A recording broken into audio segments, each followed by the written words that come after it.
Boron is the fifth element in the periodic table and belongs to group 13 in the p block. Its atomic number is 5, meaning its nucleus contains 5 protons, and its electrons occupy the configuration 1s2, 2s2, 2p1. At room temperature, boron is a solid metalloid with properties that fall between metals and nonmetals. In some crystalline forms, it is extremely hard and chemically stable. Boron most commonly forms compounds in the +3 oxidation state and plays an important role in materials science and chemistry. Boron also has an unusual cosmic origin. Like beryllium, it is not produced efficiently inside stars through ordinary nuclear fusion.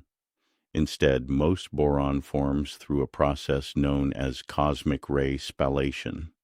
In this process, high-energy particles traveling through space collide with heavier atoms such as carbon and oxygen and break them apart into lighter elements.